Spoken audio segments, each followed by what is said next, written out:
Hi, folks. For those of you who don't know me, my name is Sam, and I work for Figure 53 on QLab in a number of different ways. And about a month ago, I did the first of these live sessions on YouTube doing Q&A about QLab because we had all started social distancing and everyone was going crazy, and that's still happening. So here I am again. As someone just said in the chat, even if we can't make theater, at least we can talk about making theater, which I think sums it up perfectly, and I found that really delightful. Today I have no specific agenda. I do not have a set plan of things that I want to talk about. I have a few things I could talk about, but I really want to allow this session to be driven by questions from whoever's watching. So please type questions in. If you keep seeing my eyes glance this way, I have a second display over here where I can see the comments, and I'm watching for comments, and that's where you should ask questions so that I can answer them. That said, I want to take a moment to describe my setup. That's something I like to do at the beginning of all classes so that folks know what it is that I'm using to show what I'm doing. Just off camera here, got a little Sennheiser shotgun mic, and it's feeding USB Pre 2, which is a Sound Devices audio interface. The output of my built-in camera and my laptop and that USB Pre are being fed into a piece of software called OBS, which is a open source and free piece of software for broadcasting to live streaming services like YouTube Live. And then, of course, I'm also using QLab, which is what we're talking about. So I'm going to switch the look right now. Here we go. So now I'm down in the corner. You're looking at the desktop of my Mac. And if I start playing video cues, they'll appear right about here in another overlay. Alrighty. So if you have questions, do not hesitate. Shout them out or by typing.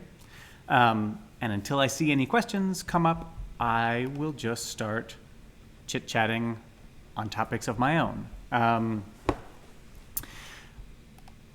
The workspace you're looking at right now is my default template, which is something that I recommend that folks explore if they're going to be using QLab routinely and they have setup choices that they like to make. It can be irritating every time you make a new workspace to go through and do all these setup choices again. So the template allows you to sort of gather all that together. Under the File menu, choose New from Template, and that's how you create a new workspace based on a template. But the question of how you make a template is simply to take a workspace, add cues, add lists, configure anything the way you like. For instance, I go into Settings, and I always set the display size to small.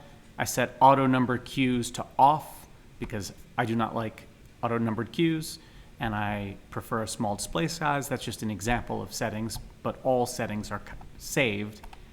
And then you can go to the File menu and choose Save as Template, and it's as easy as that. So this template has some scripts, actually quite a few scripts that I use all the time.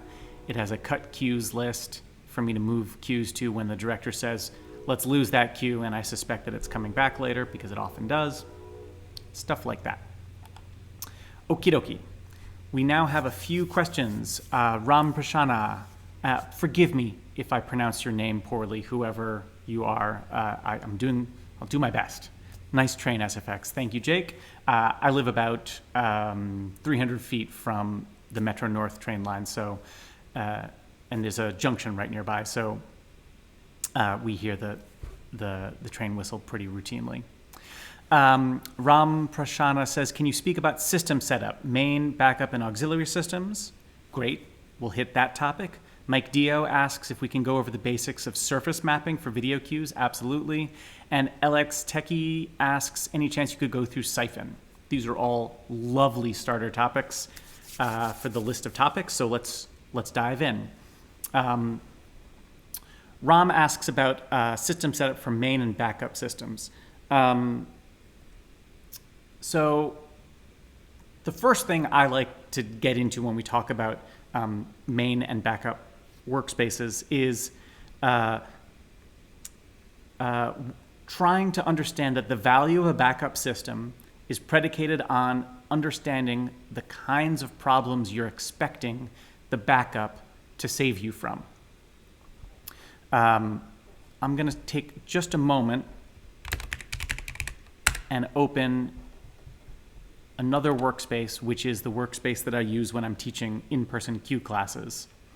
And the reason that I'm taking a moment for that is that it has a really good slide for backups. Here we go. So I'm going to copy these cues, and I'm going to paste them into my workspace here. I did a bad job. Select all, Command-C, Command-V. There they are. And now, with all these cues selected, I'm going to select only the video cues, and I'm going to set them to use Surface 1, and then set the text cue to use Surface 1 as well, and then minimize this other workspace, and hopefully you should now see, yes,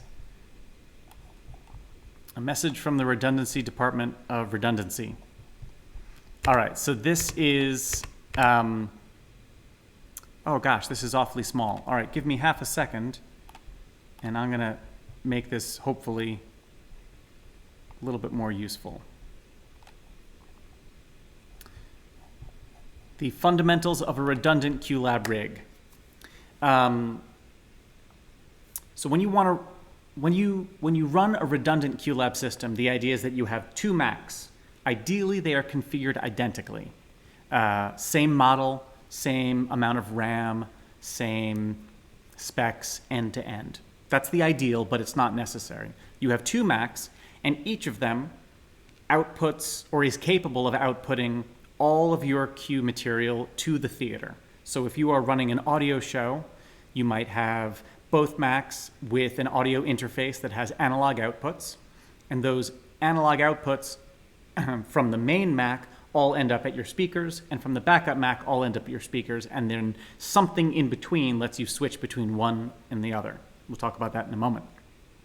Likewise, if you have video, then you have your video outputs from your main Mac and your video outputs from your backup Mac need to be switchable to get to your projector or your screens or your video wall or whatever it is you're using to display video cues.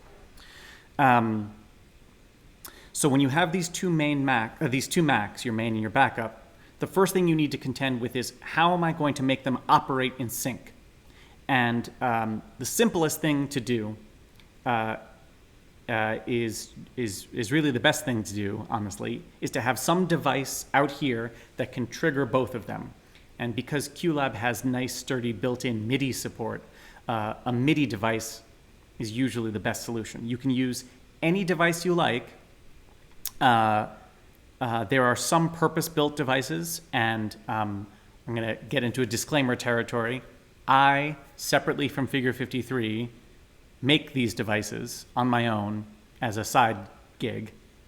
And what they are button boxes that have several buttons in them, and then two USB outputs. And each USB connector on the device goes to the two Macs.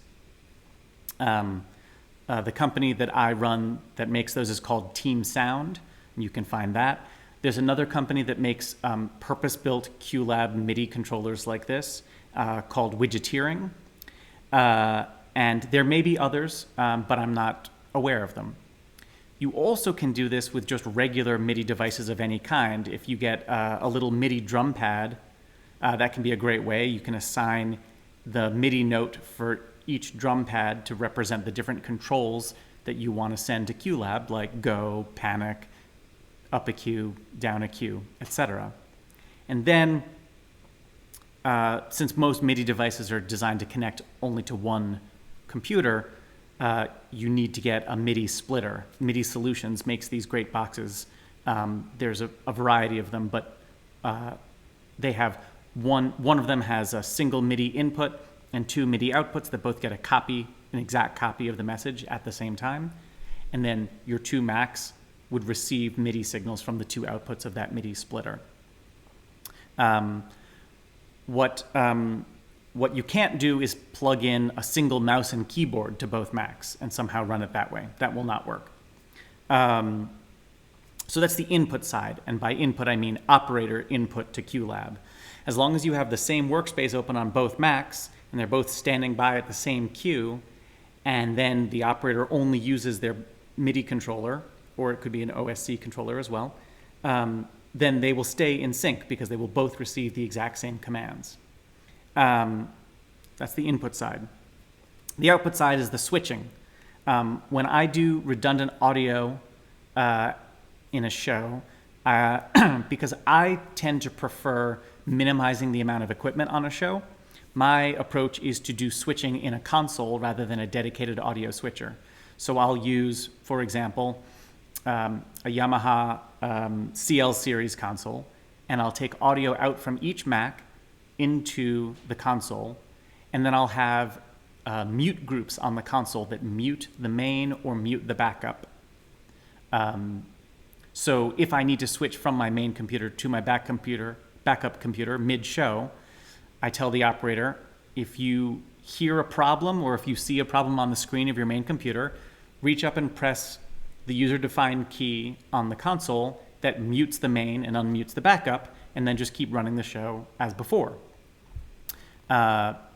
If you do video, you can't use, obviously you can't use a Yamaha CL console to switch your video. There are a variety of video matrix switchers. I've seen a whole bunch. A lot of them are really expensive. I have no really firm recommendations for my favorite video switcher. I simply have not come up against enough of them to know, which I like and why. The last few that I've used all worked.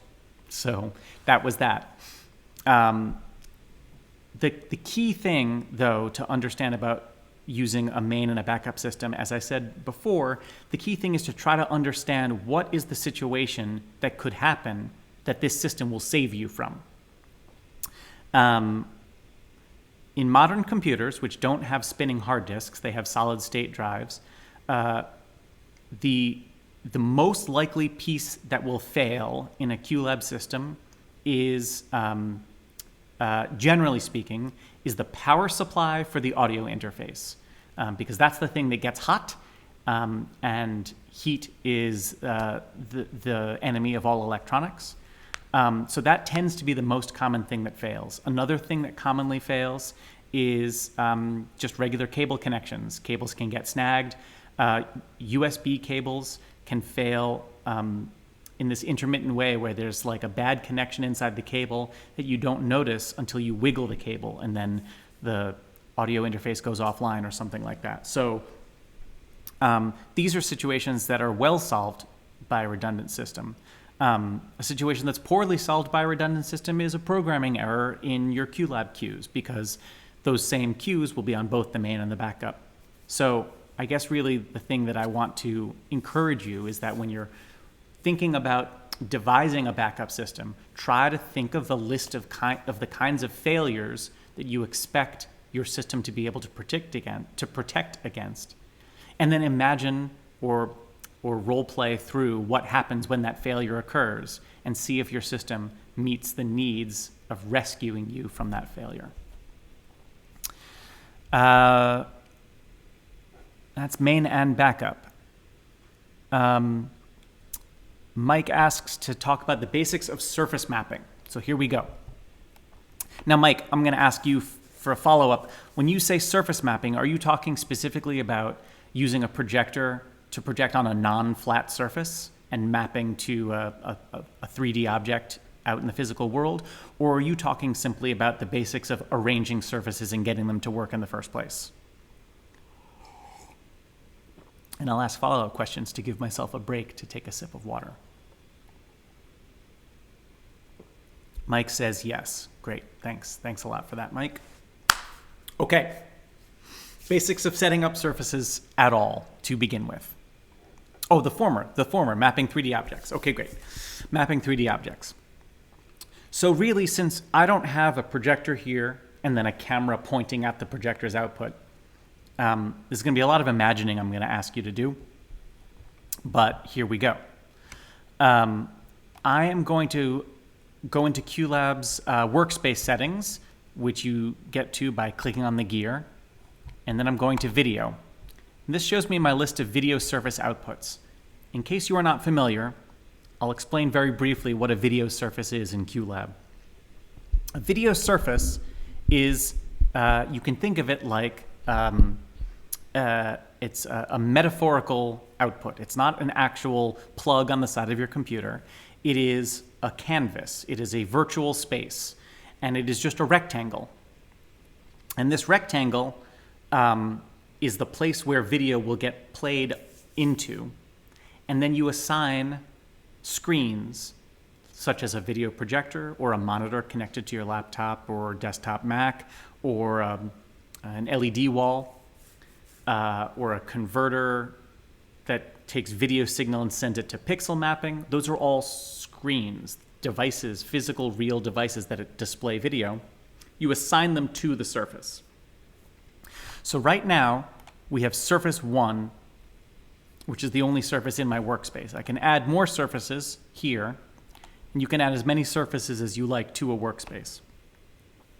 Surface 1 is the video surface that you saw in action when I played this video cue here. This video cue, redundant fundamentals.png, was displayed on video surface 1, which in this context is not being output to a projector. It's being output only to Syphon, which is a technology for letting video get shared between applications on one computer really easily. And then the Syphon output goes into my broadcasting software so that I can display it in this box above my head. But we're talking about how to set up a surface to map 3D objects. So let's create a new imaginary surface. A new empty surface. And we will call this like front of house main. So let's imagine we're in a proscenium theater. We've got a big projector out on the balcony rail. And this is the main surface that we're going to project most of our video from. The next thing to do is to decide what are the pixel dimensions of the surface. If I have a single projector that projects, let's say 1920 by 1080, it would be reasonable to make my surface 1920 by 1080. Then every pixel of my surface corresponds to 1 pixel of my projector. But if I have a very wide theater and I had 2 projectors sitting side by side whose beams overlap very slightly, let's say they overlap by 50 pixels, I could have the surface be almost twice as wide. It would be the width minus 50. So 1920 times 2 is 3840. 3840 minus the overlap of 50 pixels is 3790. So the width of that screen, that surface, could be 3790 pixels wide by 1080 high. So what I now see is this very wide surface. I'm going to zoom out on it a little. This very wide surface. So far, QLab knows nothing about the screens. It knows nothing about the geometry of the real world. It just knows you're going to make some content that's going to need 3,790 pixels of width and 1,080 pixels of height.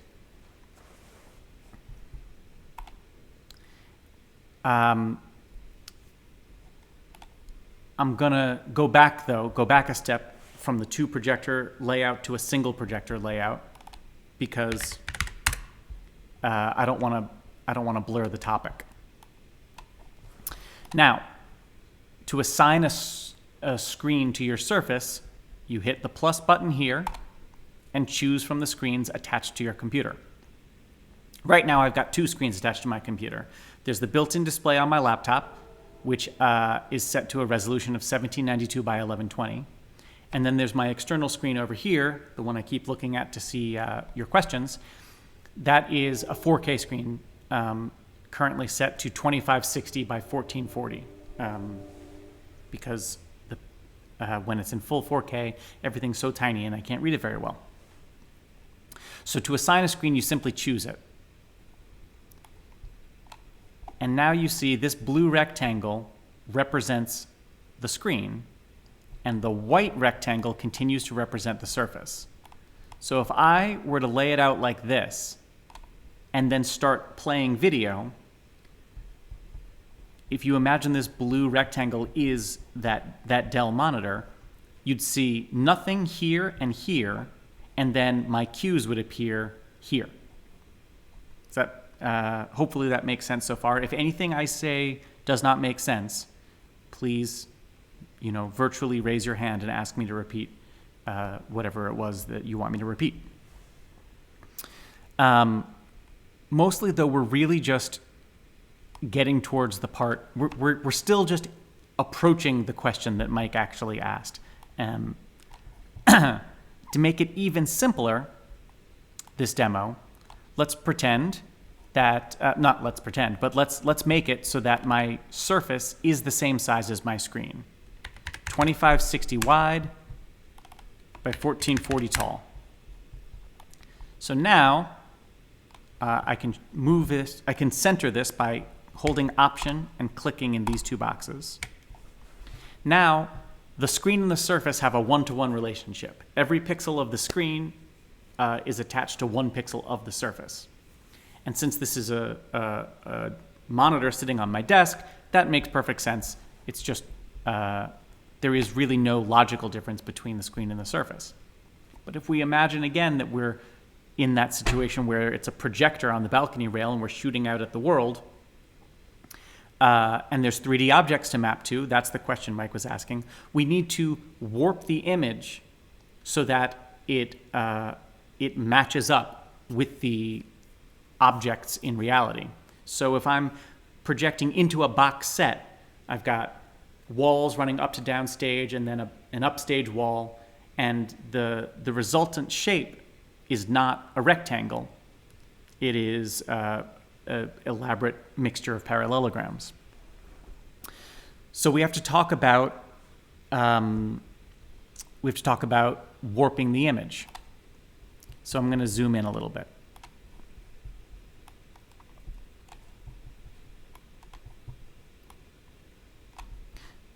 Here we go. The corners right now of the image are something I can select by clicking. When I click on a corner, I've selected what QLab calls a control point, and the control point can be dragged. So I've now dragged that control point in and that control point in. The area inside this green shape represents the warped output of QLab, right? So if I were to project in reality, let's see here. I'm trying to figure out how I can demo this so that you guys can see it. Let's see here. Okay, I got an idea. If I make this like this, I'm now going to put, I'm going to reset everything, and I'm going to use the internal screen of my laptop, 1792, instead of my external, 1120. So when I press grid, yeah, you're now looking at QLab's test grid. And when I press the escape key, it will turn off the grid. So I'm going to go back to that warped example and click grid again. Now you see that the grid appears at an angle because I've pulled in those control points in the top corner and the bottom corner, and now the image is warped as though it's in a bit of forced perspective. If that warp matches the angle of the wall that I'm projecting upon, then the projection will look square and true on that wall because of the angle between the wall and the projector. All right, that is the simplest sort of adjustment that you can make. But what Mike is asking is about surface mapping, which sort of starts there but can go up in complexity. So what happens if I'm projecting into the corner, right? If I'm projecting into the corner of a wall that's set at an angle, I need to divide this space, this projection space, and warp one side of the division and the other side of the division to match the angle of the two walls outside the corner. How to do that is using something called splits. So I'm going to click Reset Control Points. I'm going to go up here to Add Split. When you add a split in QLab, which it has to think about, we're going to let it think. When you add a split in QLab, in essence, it adds control points by virtue of creating a division, either splitting the surface horizontally or splitting the surface vertically. So if I want to split the surface horizontally, as in I want to make a horizontal division, i.e. cut top to bottom into two horizontal splits. We're going to split the surface horizontally. Oh dear, it's clunking. I think that there's a little issue somehow between OBS, which is my broadcast software, and this part of QLab's interface. It causes this problem specifically while I'm broadcasting. So I beg your pardon and patience with this clunkiness here. I'm going to say add x0 just for now and add a split so that you can see what we're talking about. x0, x is the left to right axis, and 0 is the middle of the surface. I've now added a split in the middle of the surface. So if the projector was projecting into the corner of a wall, a corner created by two walls like this, and the center line of the projection was right on the center line of the corner, this would be right. If the center line of the projector is off a little bit, you'd have to move it left or right until you got to the right spot. But let's say, just for the sake of argument, that we are projecting right into the corner. Charles asks a relevant question here. I've had issues where the control points are not movable unless the Mac is connected to the internet. Is that the license not being recognized without an internet connection? The answer, in short, is no. Control points have nothing to do with the internet, and licenses are only checked online at the time of installation. So when you install a license, you have to be online to do that, but you can then take that Mac offline and the license continues to function. So I think that what's going on is that you had some other problem that seemed to coincide with an internet connection, but was not in fact actually caused by the internet connection not being active. So now that I've added this split, I can take this middle control point here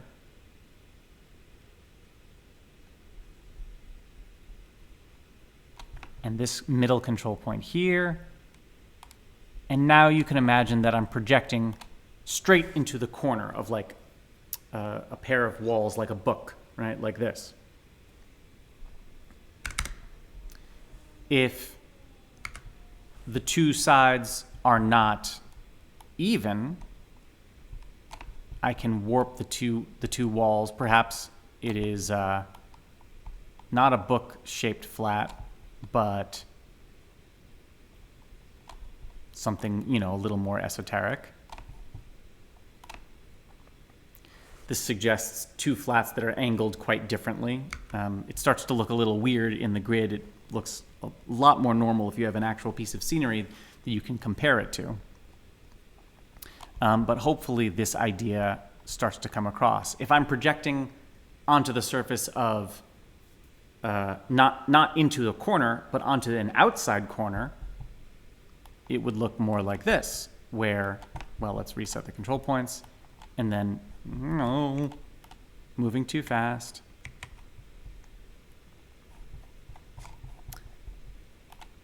Yeah, again, this part of QLab gets really sluggy when OBS is open. It's not absolutely the smoothest part of QLab to begin with, but when OBS is running, it's extra sluggy. So we will be patient and wait, and let it think. There we go. So if I'm projecting onto, say, the corner of an object, and the that is like this. This is now the inverse, right? Before I was projecting into the inside of a corner. Now I'm onto an outside corner. Now you see in the middle, FOH main, it's a little split there.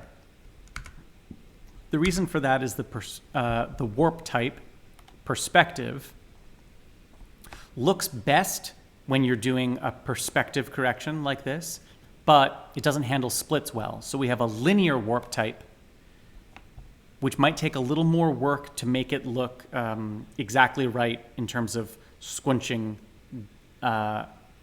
smaller at the distant edge and larger at the close edge, but it will always wrap around the corner cleanly and correctly.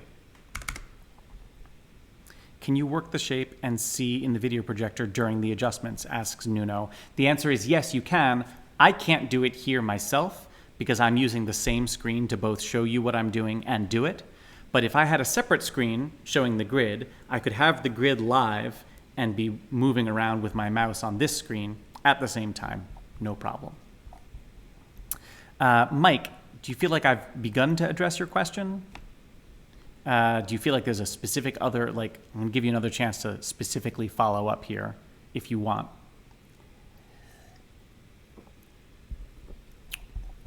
And meanwhile, I will look over the other questions. Someone asked about Syphon. Someone asked about script queues to copy everything another queue does. Dio says, exactly what I was looking for. You are welcome. Okie dokie. So insane order. How can I script queues to copy everything another queue does, somewhat master-slave style? To start with, I have been endeavoring to avoid using the terminology master-slave. I think that it is unnecessarily related to stuff that have nothing to do with theater, and it's it's politicized, and it is, slavery is bad. No one should be a slave, and that includes robots, I think. So instead of master-slave, I like to say things like master and listener, leader and follower, any terminology, just for me. It's not a judgment or a criticism. It is just my preference. So what this person is asking is, they want to set up a queue that is set just so, and then they want to run a script. There's no need for you to apologize. No need for you to apologize. The only way we can all get better together is by doing it together, and not being critical of a mistake, only looking at a mistake and saying, all right, well, what can we do to fix that? I make mistakes all the time, and when I'm lucky, people point them out to me so that I can try to correct my own choices in the future. So no criticism at all. Also, most of us were brought up with that term being the correct term. So many of us, I don't want to say most. So it takes work to unlearn what you've been taught. So you want to change a queue and then hit a script, and then all the other queues would change as well without you having to search for them. That is a bit of a trick, and it requires some advanced planning. And so let's talk about that advanced planning. So you want to say, all right, I've got an audio cue.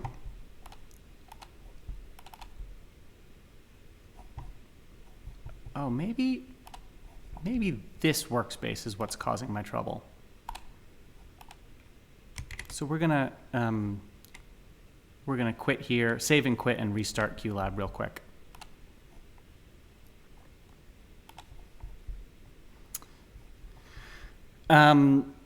So the technique that I would deploy here, and there's always more than one way to do something, but the technique that I would employ is that I would make sure that my my cues were numbered in a consistent fashion, so that every cue that was part of this set of cues that I wanted to be able to quickly update had a cue number that followed a pattern that I could use. So if I have, this cat meow, and I've set up the levels just like I like, and then I have 3 other audio cues, the question was, how do I make it so that if I adjust cat meow here, cats 2, 3, and 4 can be automatically updated to match this? Maybe just using a script. What I would do, if cat meow were Q10, I might make sure that, this were Q40, Q96, and Q108, let's just say. Those are just the cue numbers in my show. If I knew that I wanted to be able to refer to these 3 cues without having to go and find them, I might add a suffix, 40 cat, 96 cat, and 108 cat. And then I could make a script that says, copy the levels from Q10 and paste them to all cues whose number ends in cat. That's one way to do it. But the truth is, it seems to me that if you have numerous cues that you want to behave exactly the same, I would simply get rid of these cues, replace them with start cues, have them all target Q10,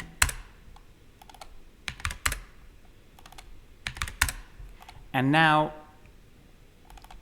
what was it? It was Q38, 92, or, I made these numbers up to begin with. This start cue, when I roll this cue, it just reaches out and rolls that cue. It's a remote go. So if I wanted all these cues to truly be exactly the same all the time, this is definitely the fastest and easiest way to do it. Now, it is not exactly what you asked, and so perhaps you have a more particular use case in mind. If you want to follow up and comment on a little bit more about why the start cue answer won't work for you, I'm happy to dig into a more esoteric solution for you. So go for it in sane order, and while you do, I will look at other comments. LX Techie wants me to go through Syphon, right? Gonna jump on that in a minute. Karsten Frey recommends Stream Deck with a free software called Stream Deck Companion to send OSC triggers. A lot of people have reported great success with the Stream Deck Companion. I reserve a little bit of judgment because it means that there's another piece of software running, the Stream Deck Companion software, which, if it crashes, suddenly your Stream Deck will no longer remote control QLab. I'm not sure that that's a problem. I don't know enough about it to say one way or the other, but I don't have much more information about it. I know a lot of people have used Stream Decks. They're really affordable, they're very groovy looking, and they're easy to configure. So those are all big points in its favor. Insane Order asks, is there or will there be a possibility to have the XYZ of a custom geometry video cue to absolute? I'm afraid I don't understand that question, but if you ask it in another way, I will try to understand it again. Tony Kennick asks, you've mentioned hardware such as control boxes. Is there anything that can help adjusting volumes like you see with music production? Tony, I assume that you're talking about having control over these sliders here in the audio levels tab?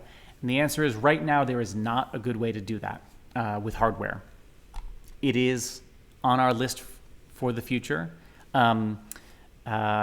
Gentleman who goes by the name of Taco Paul invented a pretty phenomenal piece of Python software that let you hook up a MIDI controller and adjust these levels. It was a little fiddly, and I don't think that he ever quite pushed it out into the mainstream, but it is technically possible, and it's something that we really want to add into QLab directly. We just haven't done it yet.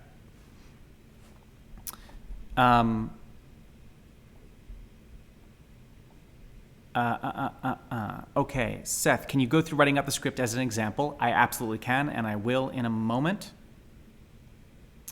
And Carson reports never having had a problem with Stream Deck Companion, so that's great. And Insane Order explains why my start queue solution won't work. It's because the 4 queues all have some slight differences, not so they're not exact copies of each other. They're slightly different with many attributes the same, but not all attributes the same. And since Seth asked, can you go through writing out the script as an example? And I think that this is a great idea. Okay, so if you're not interested in AppleScript, this is a great time for you to take a little break, go get a drink or something, because we're going to do a little AppleScript writing. So when I'm writing a script to do something like this, the first thing I do, I open Script Editor, which is comes free on every Mac. And Script Editor lets you write Apple scripts, but more valuable in this particular context is that Script Editor lets you open the AppleScript dictionary of any program. The AppleScript dictionary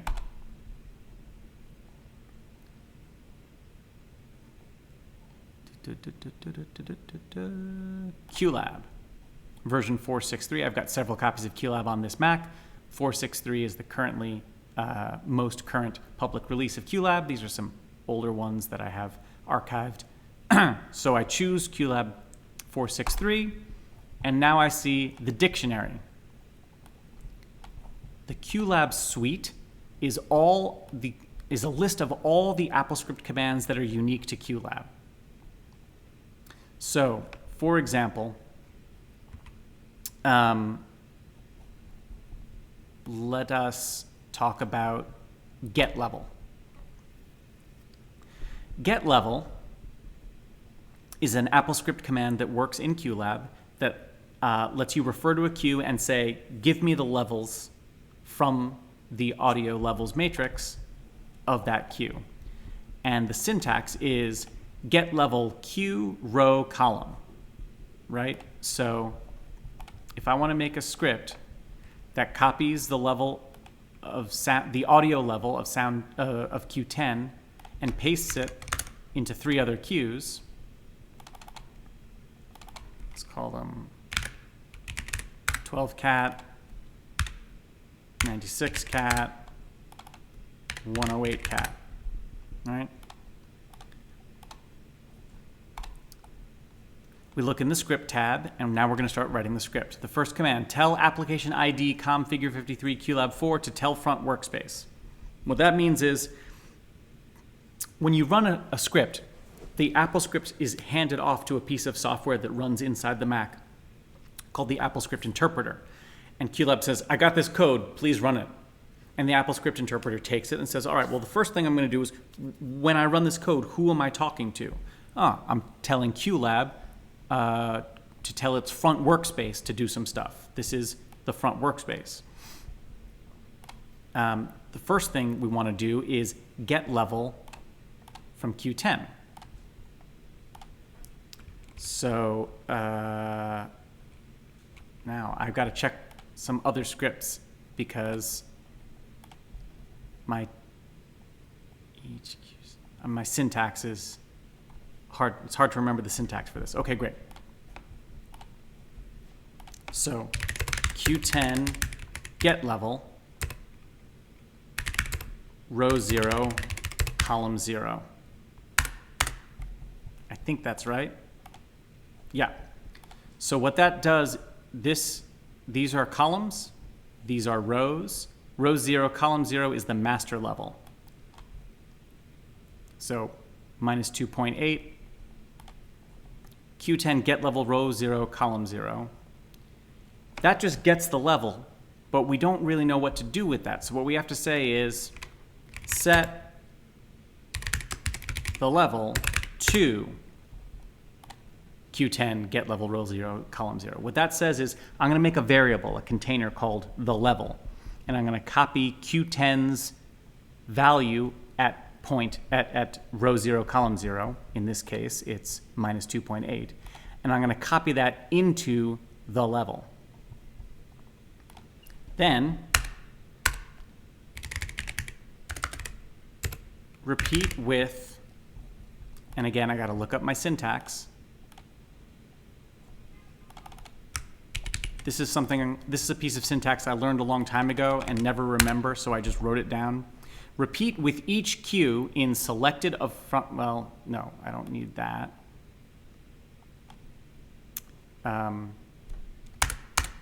Repeat with each Q in, repeat with each Q, I think, is just all we need here. No, we need to take this away, because we need here to say repeat with each Q in front workspace. Now, you know what? Now, the more I think about this, the more I realize I'm writing a bad script here. And this is why script writing is hassly and difficult. So what I think I actually want to do, yeah, of course, I've generated this situation by saying, ask me questions, and now I've been asked a difficult question that there's not a quick, good answer to. So I think what I'd want to do, the built-in method that is easy, let's show real quick.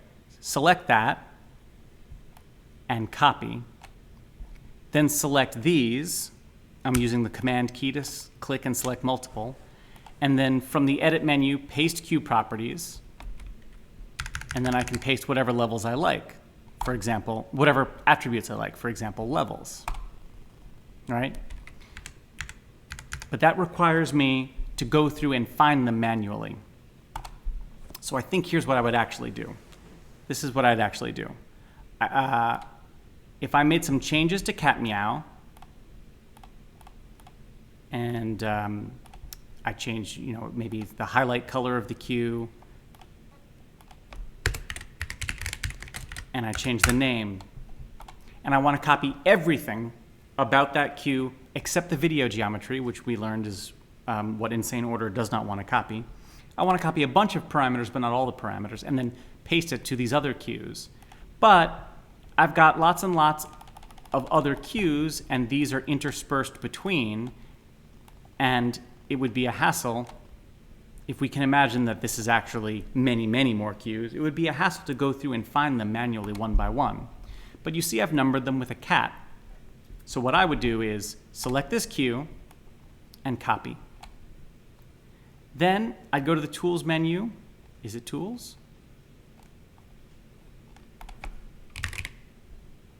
Nope, it's the Edit menu. Find. And here I'd find everything with the word cat. And then I click Select Found. And then I'd choose Paste Q Properties, Audio Levels, Q Name, and Q Color. Apply. Did it work? Did not work. I wonder why. Find, cat, select found. Huh. I think I just went too fast. Paste Q Properties, color, name, levels, go. There we go. I think I just moved too fast. This is how I would do that. Thank you for your patience while I went through starting to make a script that was no good. That to me is pretty standard when you're making scripts. Now,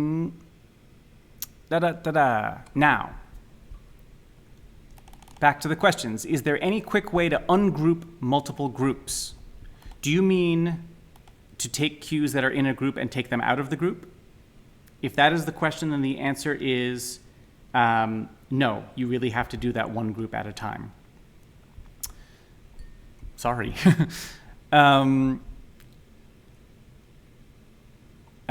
Insane Order says, the fine solution's a workaround and my bad script gave you ideas. Great. Huzzah. That's a good start. Tony, are there any links to what Taco Paul did? No, this was a project a long time ago. This was maybe almost, gosh, this was like 5 or 6 years ago, and it was a side project of his. I don't really know what became of it.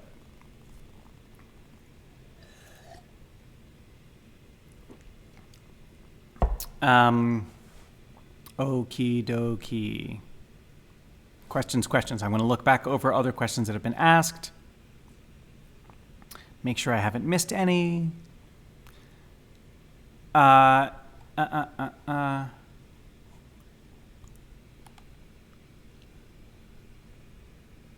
think that I haven't. Please keep asking questions. I've missed a question here about the possibility to have XYZ of a custom geometry video queue to absolute. I'm not 100% sure what that question means, but, Syphon, yes, Syphon, yes. Thank you for reminding me, Syphon. Okay, I've been asked to talk about Syphon. For this demonstration, I'm going to open a program. I'm going to use a program called Simple Client, and I'm going to make for you a new Safari window and just and go to the website for Syphon so that you can see what where I got these things.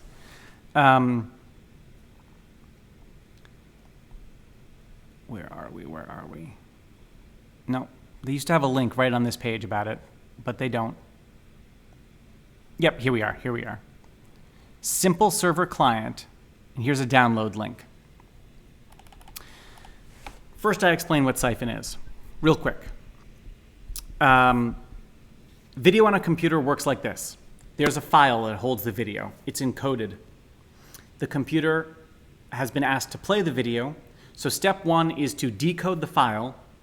Step 2 is to render the video, which the GPU, graphics processing unit, takes the decoded data and turns it into information that can be sent to a display. and then those are the 2 steps, and it basically keeps decoding data, rendering, and then displaying on the screen. Decode data, render, display on the screen. Decoding the data and rendering are hard. I mean, that's the heavy lifting of video. So the idea of Syphon is, if you have 2 programs both wanting to use the same exact video, it would be groovy if one program could pull in the data, decode it, render it, and go display it. But then after it's rendered, the other program could be like, hey, can I see that real quick? And just be able to look at the same result of the rendered video data. That's what Syphon does. It draws a box. It says, you, first program, render your data inside this box, and then do whatever else you want. But other folks can watch and then use that same rendered data their own way. So QLab supports Syphon in 2 directions. You can use Syphon to get video into QLab. You can use Syphon to get video out of QLab. So I used this download link earlier, and I'm going to show you Simple Server.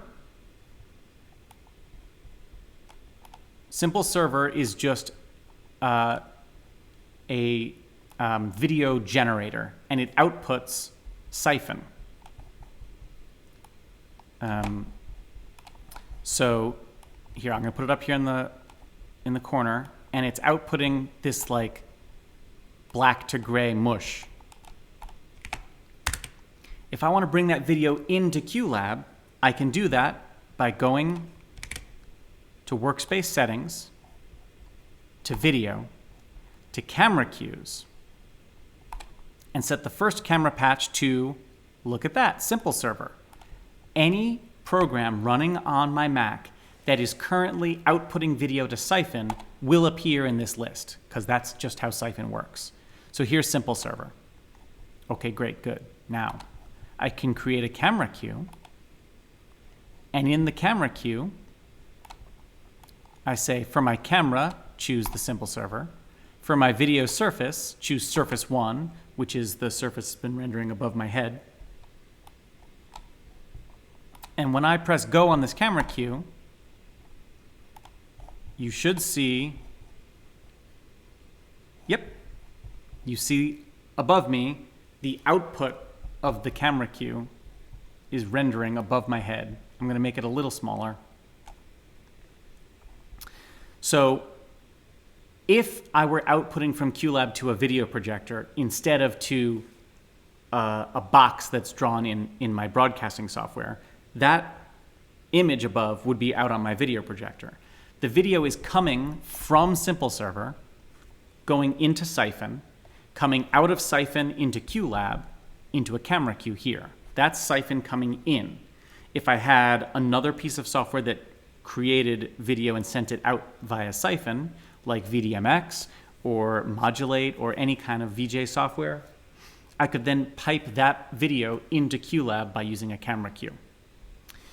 So that's video coming in. To get video out of QLab via Syphon, we'll quit the Simple Server and we'll open the Simple Client. And all the Simple Client is a program whose job it is to listen for Syphon video and display it. It's like a utility monitor, just to let you know if it's working. To get video out of video out of QLab using Syphon, we go to Workspace Settings, we go to Video, and we have to have a surface outputting to Syphon. So my surface number 1, which I've been using so far, I clicked the plus button and I added Syphon as an output. Now, any video that goes to surface 1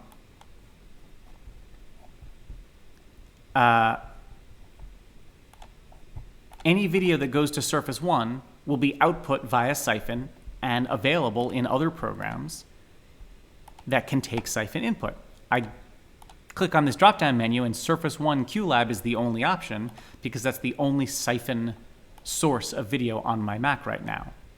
If I create a video queue,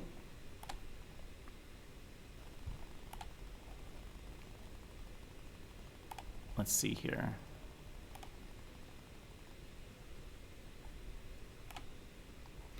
I've created a video queue. I go to Display and Geometry. I'm setting its output to Surface 1, which in Settings, we already set to output via Syphon. When I hit go on this queue, it appears via Syphon in Simple Client. Now you'll see it also appears above my head because I've got the Syphon output from QLab being piped into OBS, the broadcast software, and that's how it's displaying above my head. Jake, do you feel like I have answered your question properly? Is there something else you'd like to know about Syphon? Before people start asking about NDI, we are aware of NDI and we think NDI is awesome, and we definitely want to add NDI to QLab in the future. It is simply a question of when, how difficult it will be, how to balance it against our other development priorities. So there it is. Oh, Jake was not the original questioner. That is excellent. In that case, double thanks, Jake, for cueing me back to the question, even though it wasn't yours. Whoever it was that asked about Syphon, who are you? You're up here somewhere. LX Techie, do you feel like I answered your question, or do you have a follow-up question, or do you feel like I answered your question poorly? Please say so, and I will do it again. Better this time. Now we're going back up more questions. Mike Dio asks, in a scenario where you have two projectors whose output overlaps, do you generate content at the wider resolution? My approach is this. Yes, the answer is yes. The best performance for video in QLab is realized when you play a video at its original size.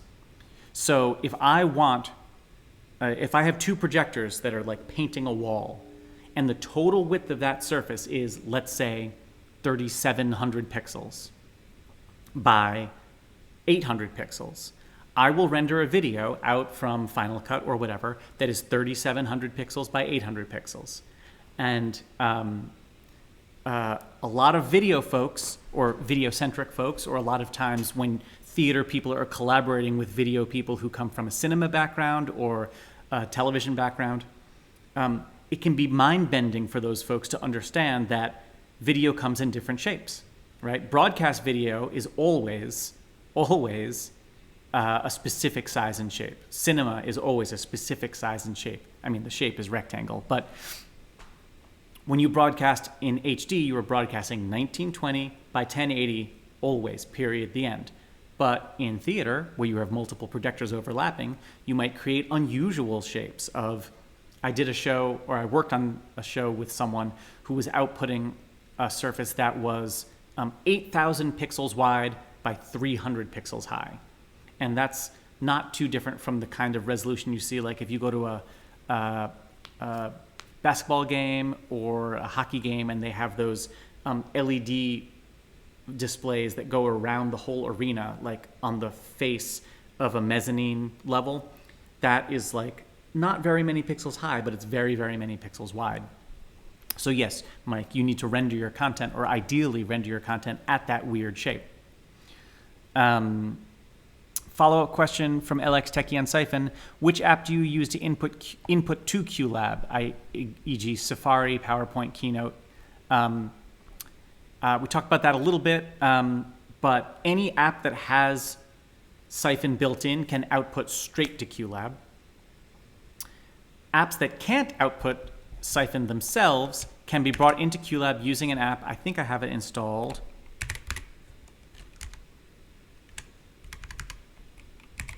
It's called Syphoner. Nope, I don't have it installed. There's a program called Syphoner. K-Judge, I'm going to interrupt myself. K-Judge asked, I hope it's being recorded so I can review. The answer is yes. This stream will be available on our YouTube channel indefinitely, I believe with the comments, although it's possible the comments disappear after a while, so that's why I'm doing my best to repeat questions out loud.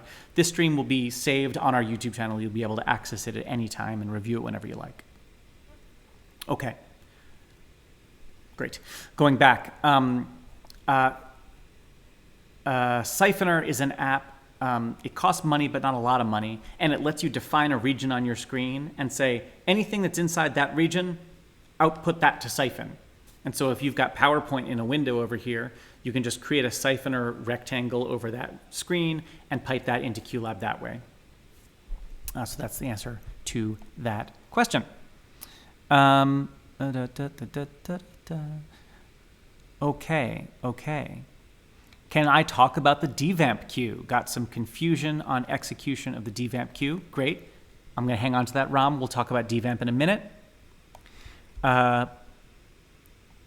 If you were doing something more scripted and wanted auto queue, could QLab do that? Tony, tell me more about what you mean by auto queue and what do you mean by more scripted? Because my experience is rooted in traditional legit theater. And so as far as I'm concerned, that's as scripted as it gets. It is supremely scripted. And so tell me more about what you mean by scripted and auto queue, and I'll cheerfully talk about that subject. Some nice folks saying, great sessions, keep them up. Yes, we will do that. With Syphon, would you be able to use a video capture card to feed Syphon and then use QLab to output to the projector? The answer to that question is yes, but it's also not necessarily required that Syphon sits in the middle. If you use a Blackmagic capture device, support for Blackmagic capture devices is built right into QLab. So you can plug a camera into a Blackmagic deck link or intensity, and then the video from that can be, that device can be selected as an available camera patch input source. And then a camera queue can play using that content and output that way.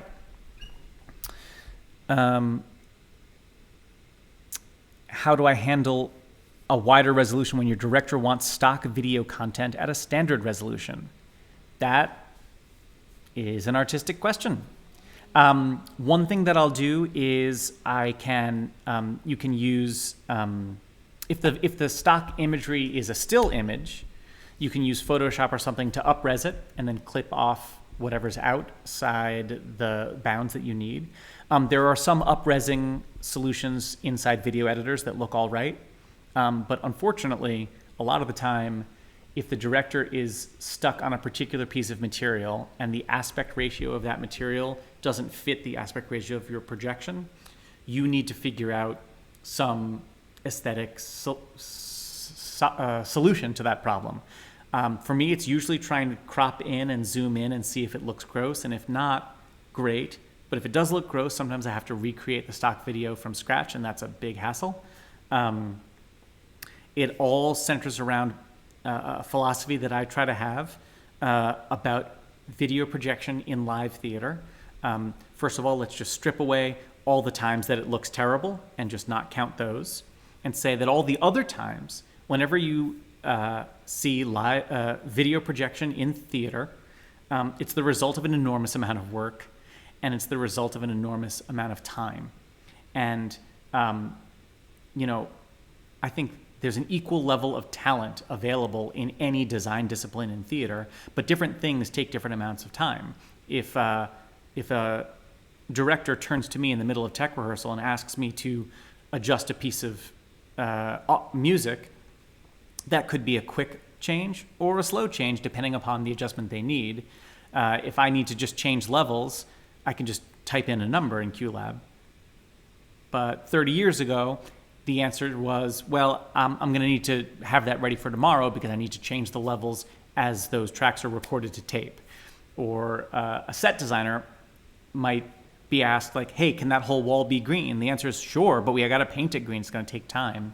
That's how I feel about video. It just takes time to make changes in video because of the nature of the workflow of developing video material. So you have to have a lot of time. Abram says Syphoner is free. That is great. I'm thinking probably of a different program that has a similar functionality. So Syphoner is free. Great. I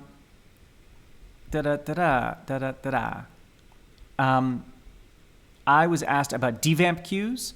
Now we've got a question about masks for video services. Great. +1 for masks. We're talking about lights and referencing. Okay, good. Does Syphon have latency? Can QLab detect and show that latency between picture and sound? Syphon introduces an incredibly small latency. I don't know how much, but it's very small. QLab cannot detect it because it just gets the picture when it gets it. It doesn't know about the origin. Oh, it's free since Syphoner wasn't free, and that's... You are a font of knowledge, Abram.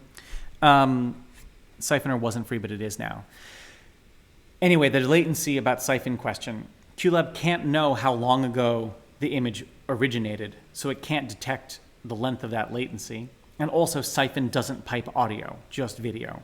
So there is no picture and sound latency mismatch problem because there's no sound.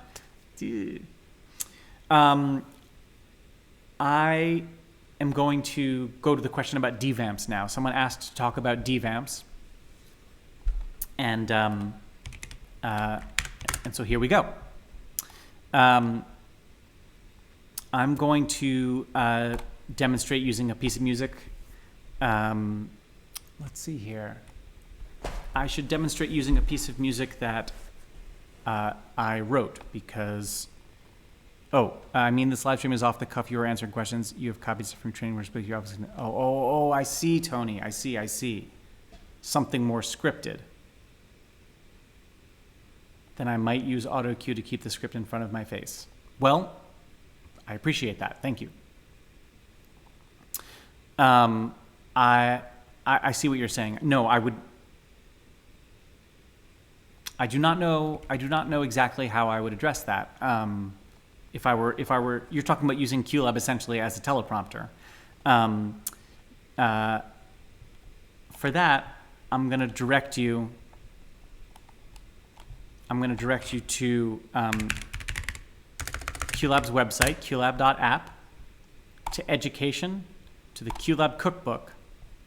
And in the cookbook, somewhere in here, yeah, here is a cookbook article on using QLab as a teleprompter. And I'm going to let you explore that on your own. Oh, auto cue is British for teleprompter. I did not know that. As they say, Great Britain and the United States, two countries separated by a common language. I never knew that auto cue was the British term for teleprompter. I do know that floats mean footlights, though. I learned that one. Okay, not important. De-vamps. De-vamps, de-vamps, de-vamps.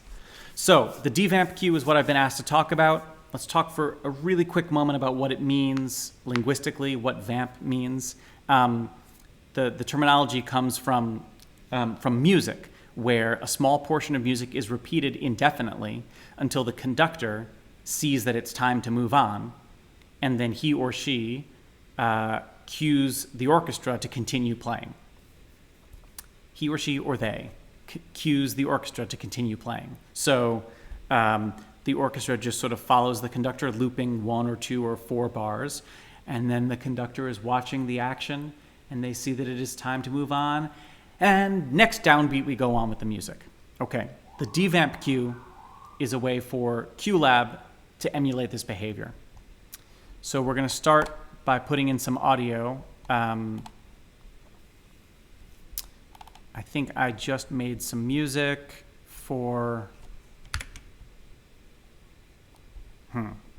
Give me just a second. I'm going to dig up a piece of music.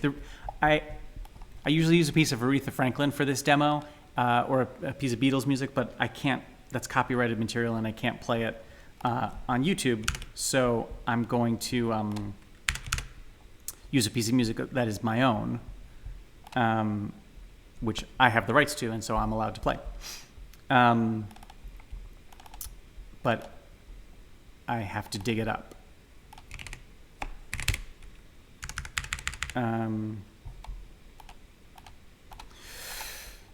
Oh dear, this is time consuming. I'm sorry to drag my feet like this. It's slow going. Where did I make this recording? Here it is. Oh, good heavens. So, we have a section on our website, qlab.app/tutorials, and this is a relatively new section. And in here is an introduction to de-vamp cues, and certainly I encourage you to look at it. But I'm also going to go through. I'm going to go through that demo, and the reason I just downloaded it was that I remembered that the piece of music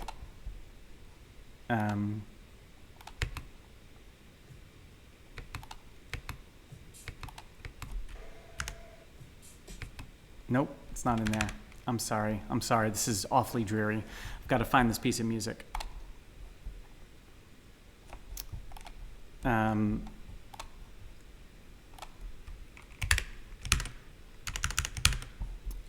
Could you talk about how to handle overlap of projectors when projections are bigger than what one projector can display? Okay, that's good.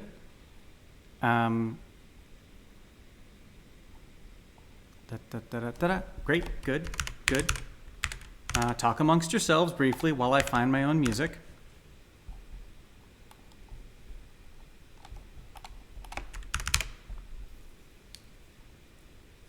Okay, here we go.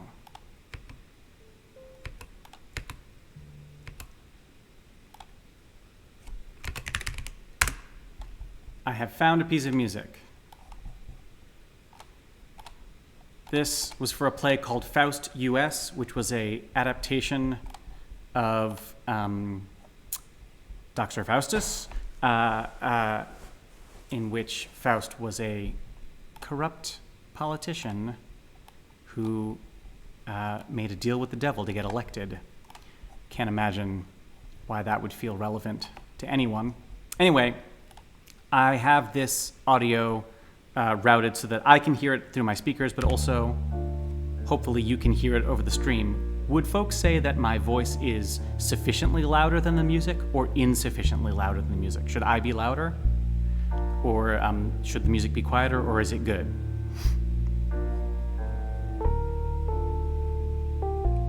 I'm going to wait to hear an answer to that before I go on.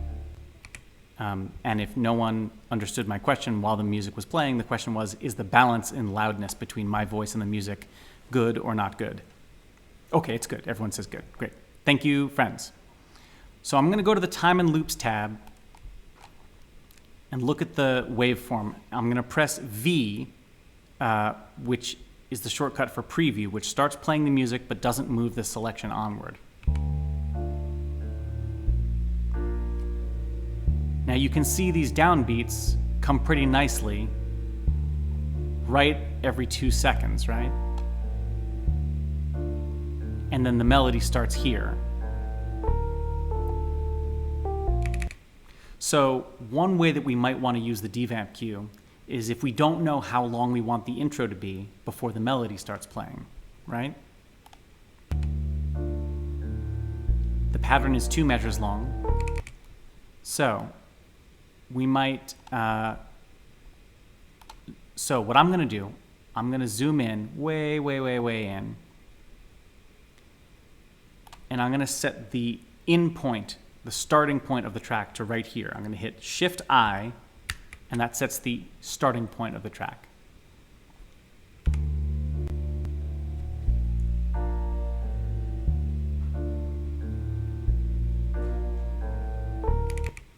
Okay. Next, I'm going to create a slice marker by selecting here and typing M for marker.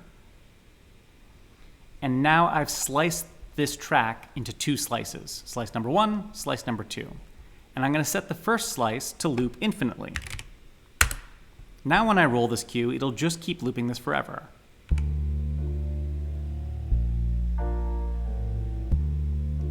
And it's a little rough. I think I should start there.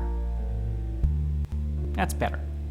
This is not the world's most perfect loop, but hopefully you will forgive me for not spending time making the loop point just so, because we want to get on with things.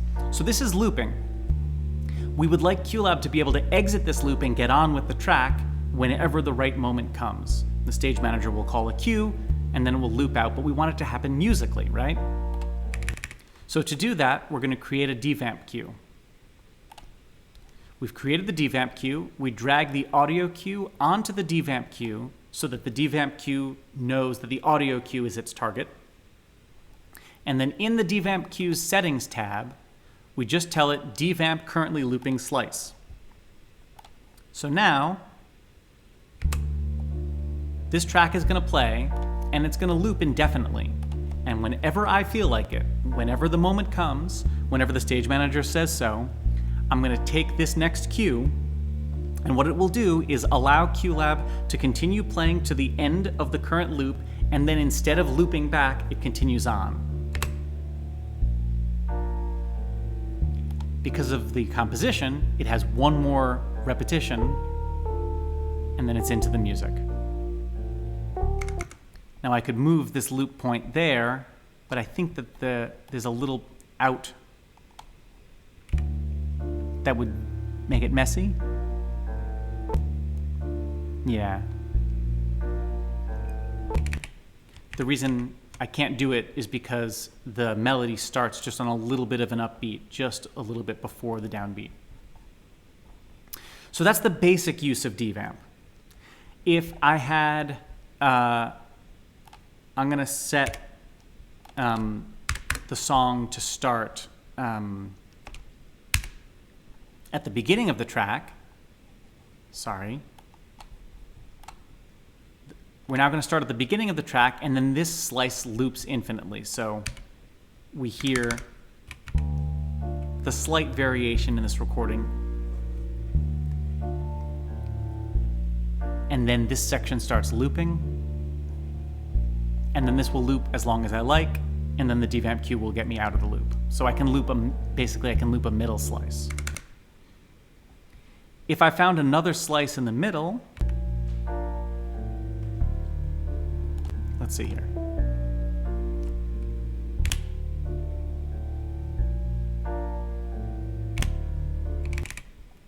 If I set that to also loop infinitely, I could create another de-vamp Q, and it could be play, loop, hit the de-vamp Q, continue, loop, hit the other de-vamp Q, continue.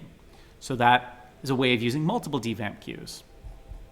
I wonder if the person who asked about de-vamp Qs feels like this is what they were looking for, or if there's some other thing that I can talk about that they would prefer me to keep going on the topic. Please ask follow-ups. While that person thinks about it and writes about it, I will try to go back and answer other questions. Could you talk about how to handle the overlap of projections when projections are bigger than what one projector can display, so that the projected video has no duplicated parts in the overlap area and appears seamless? Florian, this is a difficult question, and unfortunately the answer is going to bum you out. The answer is, when you are mixing multiple projectors to make one blended surface, you want to use your smallest, lowest resolution projector and make it seem as though all the other projectors have that same resolution. So if, Ram says, I've answered your de-vamp doubts. Awesome, great, de-vamp with joy, Ram. If you have one projector that's like this, and then one projector that's like that, and the image appears on both screens, the second screen has more pixels, and so more image will appear there.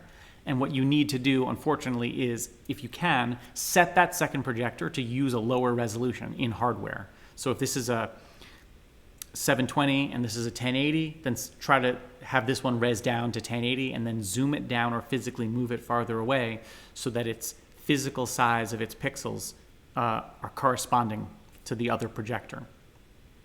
One of the biggest things that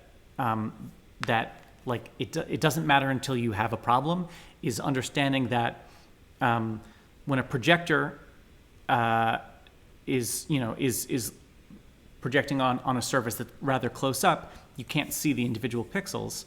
But when it's projecting on a surface that's far away, you start to realize that the pixels as projected have a real physical size, and two projectors might have different physically sized pixels, and that will look strange and it will be impossible for QLab to recover from. So what you're hoping for, what you want, is for the actual size, the actual square footage of, if a square foot is 300 pixels wide on one projector, you want to try to make it so that a square foot is 300 pixels wide on the other projector as well. Insane order, had to leave the computer. Did I talk about rotation for video cues? I didn't yet. But I'd love to hear more about what it is you're looking for me to talk about with rotation and video cues. The question about whether I have to use a second de-vamp cue, no, I could play the same de-vamp cue again. So each de-vamp cue doesn't know which slice it's supposed to talk to. It just says, all right, well, cue that I'm targeting, whenever you get to the end of your current slice, move on. I could make two de-vamp cues, or I could just run the same de-vamp cue twice. But one of my guiding principles when I'm programming a show is I never want my operator to press anything but the space bar, or actually my MIDI remote. So if they run this de-vamp cue, they would have to use the up arrow to get back to run it again. And I don't want that, because I think that introduces the possibility of error. So I just simply program a second de-vamp cue. But there's nothing necessary about that. And if you don't mind running the same cue twice, you can run the same cue twice. Neil O'Leary, basic newbie question. Apologies, everyone. I've had some issues where QLab won't recognize the connected projector. In short, yes, this happens. One of the reasons that it happens is that Apple does not make it possible for software developers to know anything about the projector, the connected device, directly. We can't even determine which port it's plugged into in hardware. We can gather some information and we can make some guesses, but it's a big hassle. The long and short of it is, when QLab is not running, plug in your projector, go into System Preferences, Displays, Arrangement, and make sure that both your internal screen of your Mac and your projector are both there. Once that's all definitely correct and right, only then can you open QLab.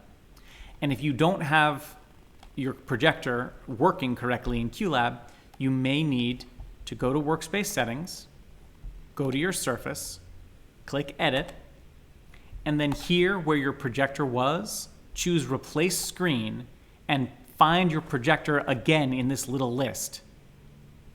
And what's happened is that QLab has asked the Mac OS, tell me about the projector, the screens that are connected. And the Mac OS says, here's this projector, which you've never seen before.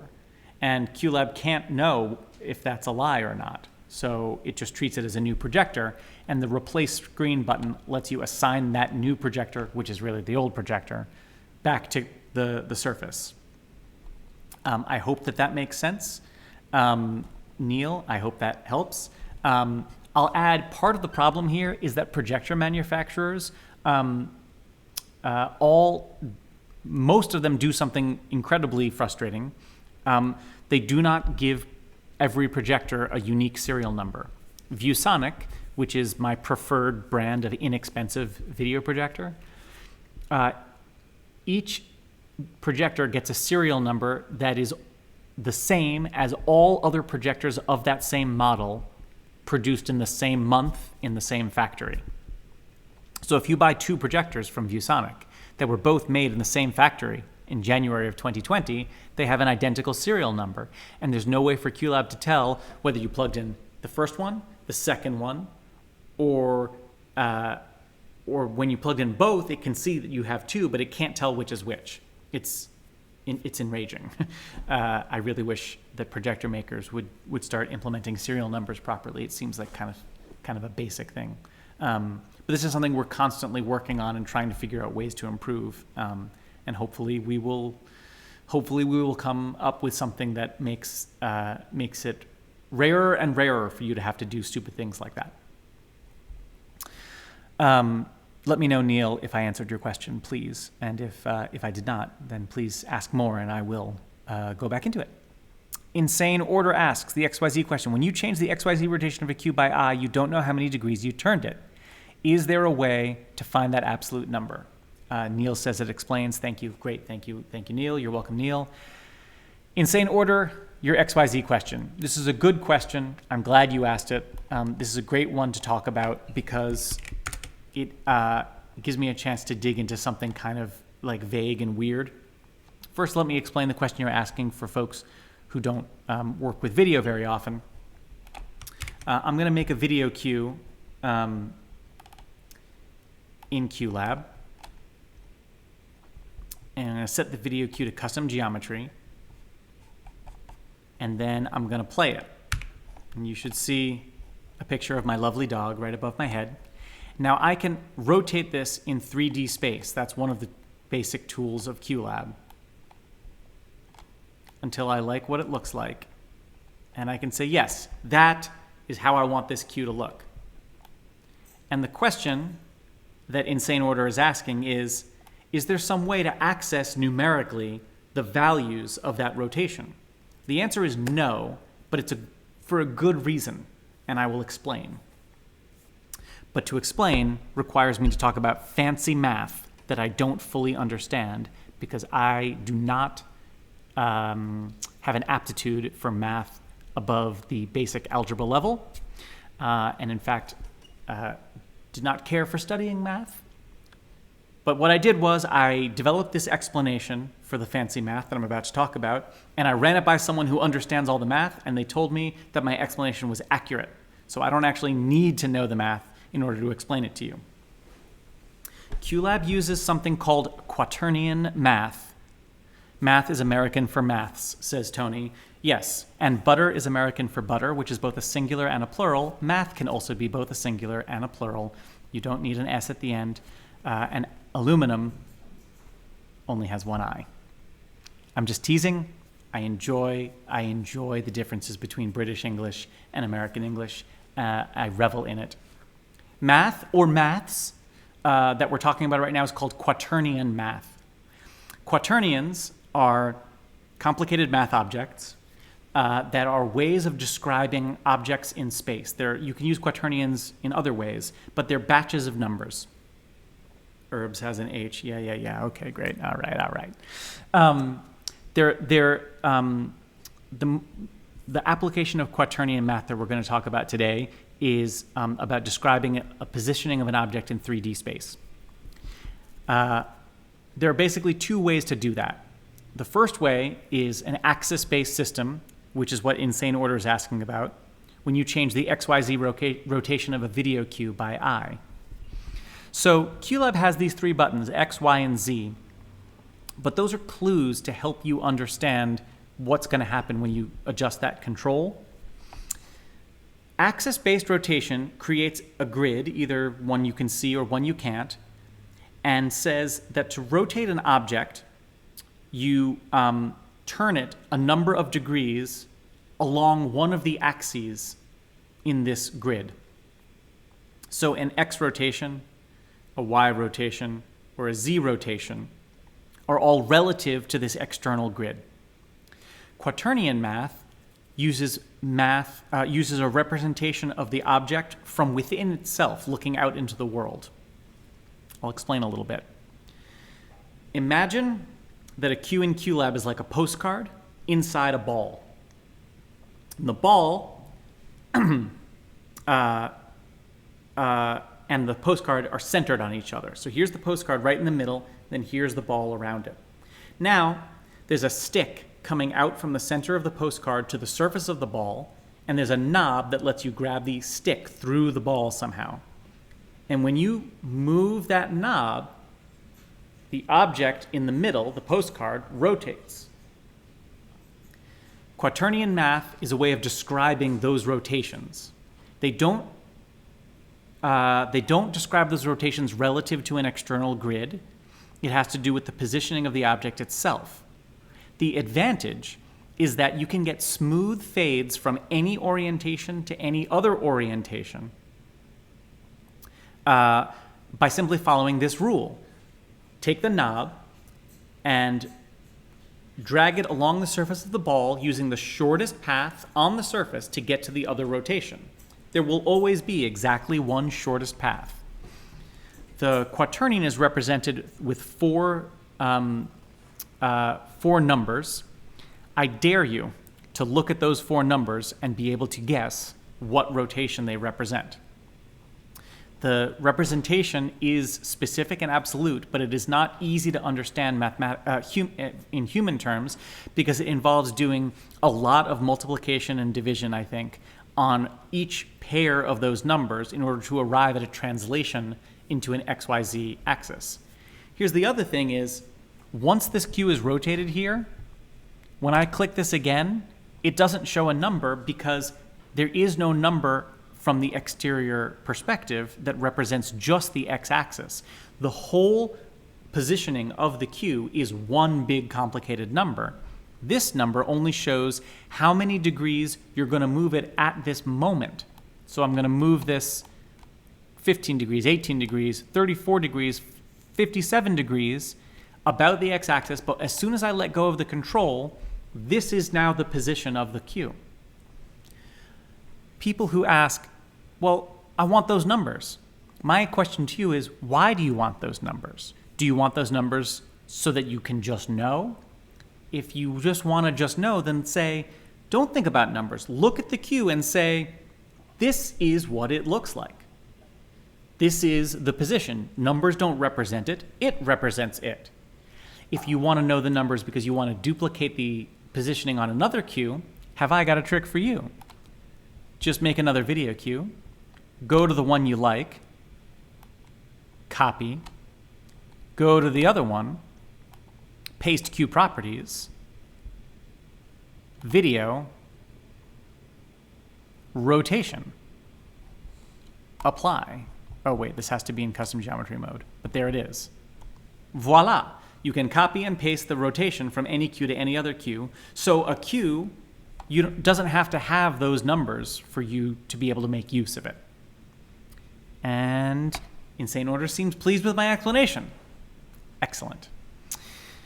Jake Perrine asks, for video mapping something with a lot of angle surfaces, is it better to use another program and Syphon versus complex splitting and points in QLab? My answer to you, Jake, is that it is definitively better to do whatever you find easiest. A lot of folks use MadMapper as an output stage from QLab. They output their video to Syphon. They take this, it's just a regular rectangle. Then that Syphon gets input into MadMapper. They do their crazy warps and maps in MadMapper and then out to the world. I think the answer to what's better is if you find that you're taking a huge amount of time to do a huge amount of work in QLab with splits and adjustments and you're not getting the result you want, and then you try it in MadMapper and it's either much faster or much easier for you, do that. The main reason not to do that is that MadMapper costs like $300 or $400, and you might not have the budget for that. The whole point of QLab having the tools that it has and Syphon is that we try to make basically most of what most folks might need to do is easy to do in QLab. Some of what some folks might need to do on top of that is possible in QLab. And then for the very thin layer of what really cannot be done at all in QLab, well, we have Syphon to let you go out to another program. So there's no better or worse. It's what works for you and what suits your workflow. James Burden, how can I trigger multiple cues in one song? I'm using an EOS and I have lighting cues and I want to trigger them at multiple points in one song. Can you explain, please? Absolutely. I'd be delighted to do this. All right, we're going to create an audio cue. Did I do something smart like keep my music around? Yeah, okay. So let's say I have, I'm doing a dance to this and I've got lighting cues. Here's how I'd do it. I'd listen to the music and ideally do it while I'm watching the choreography, and I'd put a marker with the M key everywhere I want a light cue.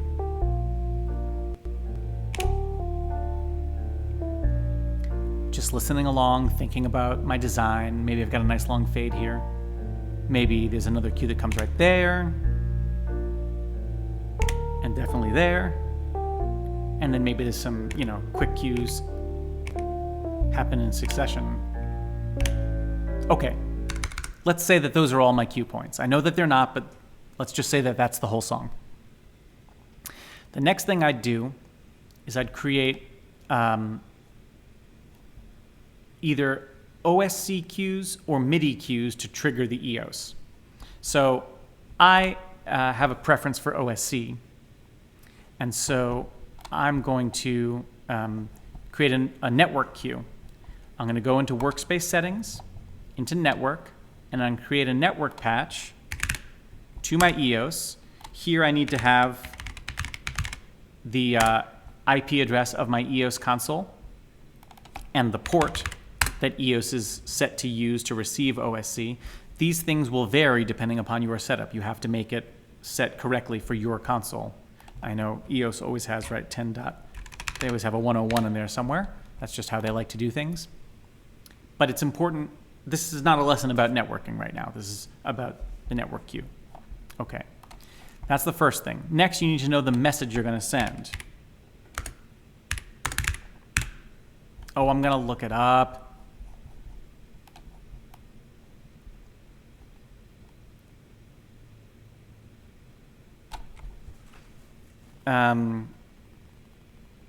EOS has has a very robust support for OSC. And EOS Q fire number, right? See, I knew it was in there somewhere. EOS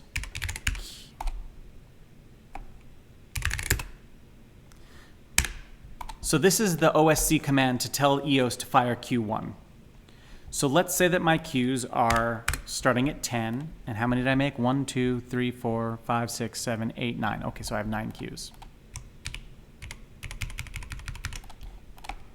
Q11, Q12, 13, 14, 15, 16, 17. This is the most interesting part so far of the whole session, I think, right? Kidding. Okay, so now these OSC messages fire queues 10 through 18 on my EOS. We have to assume the networking part is set up and working correctly, and we're going to assume that for now.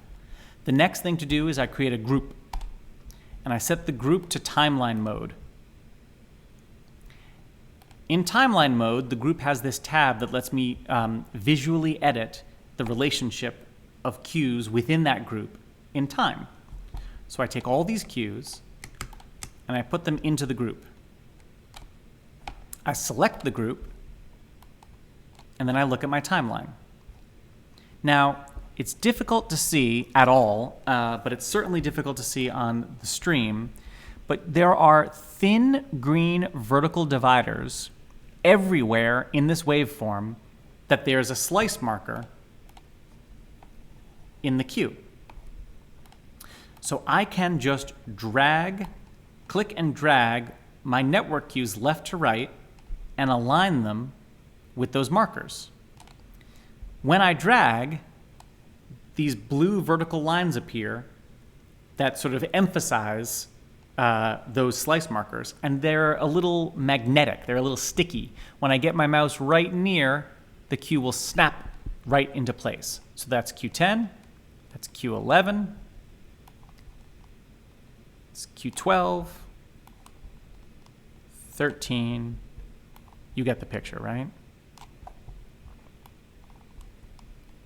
So now, when I play the whole group, is LX Techie, is EOS OSC not EOS Q11 fire, or has it been updated? Actually, both messages work.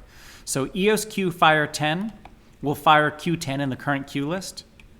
EOS Q110 fire will fire Q list 1, Q number 10. Both messages work. I find this one a little easier to read for me.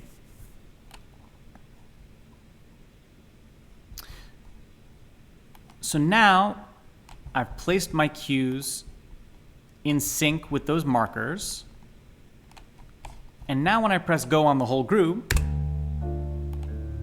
you can see that the pre-wait times of all these network queues have been updated so that the OSC message is sent at exactly the moment that the marker lands in the audio file. James, do you feel like this answered your question? This for me is this is why I love the timeline view of timeline groups, and it's why I recommend using timeline groups for almost everything. While James is answering my question, let's go on and see what other questions are. Have I applied sysx MIDI in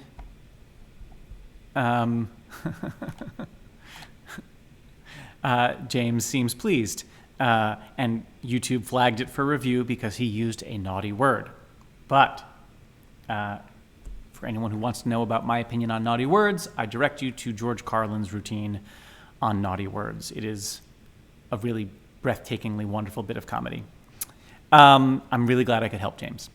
Ram asks about MIDI sysx, system exclusive. Have I used MIDI sysx in the MIDI queue in any shows? I myself have not used MIDI system exclusive messages in a really long time. A long time ago, I did have a show in which I created MIDI queues. I set them to MIDI system exclusive message, and I created I don't remember. This is made up. But I looked up the MIDI system exclusive message. I believe what I was doing was remote controlling the mute buttons on a DM1000 console. And there was some reason why I had to use system exclusive and not something else. But I find MIDI system exclusive actually really kind of a hassle, and I try to avoid using it. But it works. There's nothing wrong with it. It's just takes a lot of patience. And sometimes when I'm in the middle of a show, I feel like I want to use my patience for things that are a little more valuable than MIDI system exclusive messages. Igor's asks, I have several cue lists open in separate windows. When I hit the spacebar, the active window receives the go command, but when I use MIDI controller, only the main cue list goes. Igor's, is it possible to use Go MIDI controller identically to the spacebar? The answer, I believe, is no. There is no way to have a MIDI message linked up to just Go whichever cue list is frontmost. But as I think about that, I think that's wrong, and I think we should change that. I think we should make it possible to assign a MIDI message to Go on the frontmost list, and then a separate MIDI message to Go on the main list. So the answer is no, unfortunately, but I think you've made a good point. So thank you.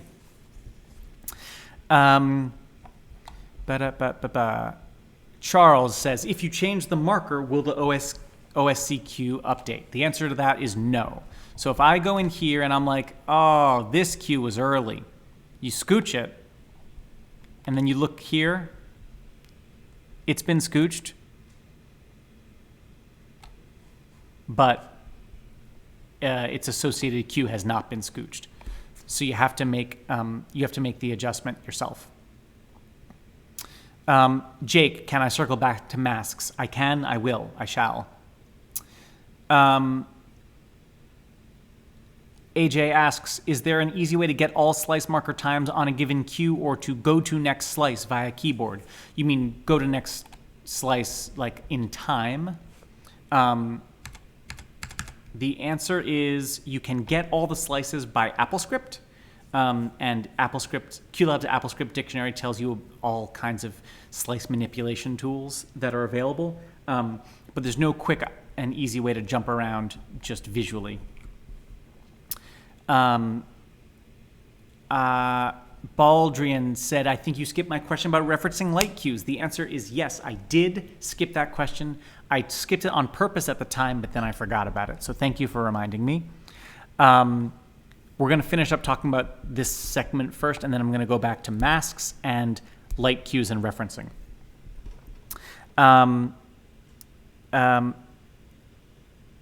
Isn't it so that if you want to use cues to follow the markers, you have to use De-vamp? Johan asks about cues following markers and using De-vamp. The answer is, well, what I've described here, using a group cue with all these things inside it, the markers themselves are not important. I could delete all my markers, and I did, and then all these network cues stay exactly where they were. The markers were just a convenient tool to make it easy for me to find the right spot in the music. A De-vamp cue is about acting on the marker itself, and that's a sort of a separate routine. I think doing this method with De-vamp cues would be a little bit more challenging to program. I find that this method that I just outlined here is the smoothest, fastest way to achieve the question, to achieve the goal laid out in the question. Okay, masks and Baldrian's question about referencing light cues. So I'm going to go back to the lighting question first because we've been talking about video and audio exclusively. And jump onto this lighting question. Then we'll come back to talking about masks a little bit later. This way, if there's any other lighting folks out there who feel like, come on, it's time for my thing. Baldrian asks, when doing light, you can reference another cue by typing parameter equals cue. When doing this, you can use the asterisk to make it relative. Why can't you scale without the at cue? So here's what's going on.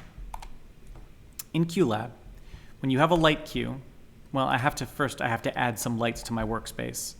So let's just make 5 lights and auto patch them to ArtNet. So these are dummy lights, they don't really matter. But when I open the light dashboard, I can set my levels. I'm going to record to the selected queue, and now the selected queue has those levels that I just created. Now let's call this queue A. In the dashboard, if I go to clear, I can say something like 2 at queue A, and it will set 2 to whatever level it's at in queue A, which is 53. I can also use a little bit of arithmetic. 2 at queue A times 0.5, and it gets 50% of the level that's in queue A. We call this pulling from a queue. Tony, you're killing me. No, you're being very funny. Thank you. I am not a Cardassian. And I'm going to prove it to you.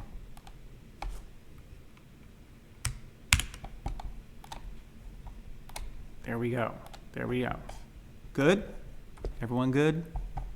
For those of you who are not familiar with Star Trek The Next Generation, you can just go about your business and you will not have actually missed anything. Okay.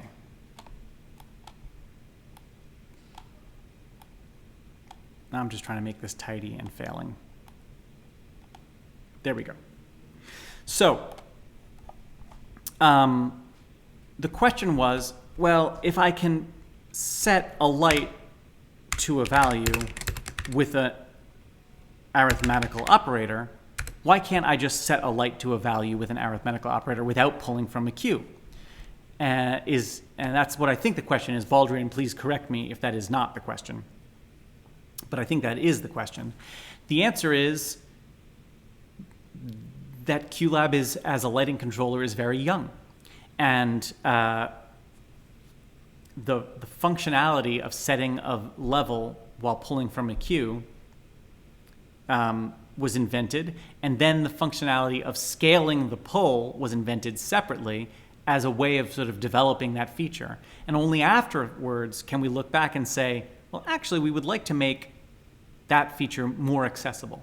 So in short, what you're talking about is part of a long list of goals that we have for expanding the lighting syntax, and those goals are over a very long timeline.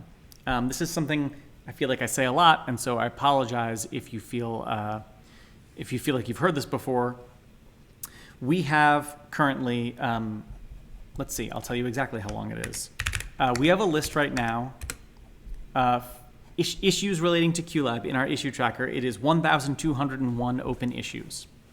And so anytime any developer on the QLab team is finished with what they're doing and is looking to do something else, they have a list of 1,200 things to choose from, essentially. Not to mention the things that aren't on that list, but maybe they just thought of. So at any moment, we have to decide what is the best next thing to do. Not what is the best thing to do. What is the best next thing to do? So more sophisticated operations on the lighting command line is definitely on the list. And we want to add that. But right now, but we're working on a variety of things. And right now, QLab has gotten to the point that it's gotten to through this constant calculus of what's the best next thing.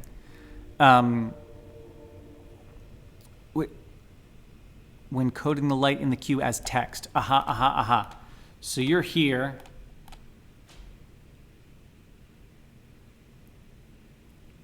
I'm not really sure exactly what you're saying, Baldrian. So if you wanna flesh this out a little bit, that would be great. Igor's asked, is there a plan to add a possibility to make crossfades when looping audio cues? It's on the long list. For me, it feels like it's not one that's going to jump up high in terms of best next thing really super soon. I'm just being honest. I think that there are a lot of things that are really, that are a little bit more pressing than that. Because right now, you don't need a crossfade at a loop if you edit your audio to be perfectly loopable. That's irritating, but it's possible. And I like to try to prioritize things in QLab that are currently impossible instead of things that are possible but could use improvement.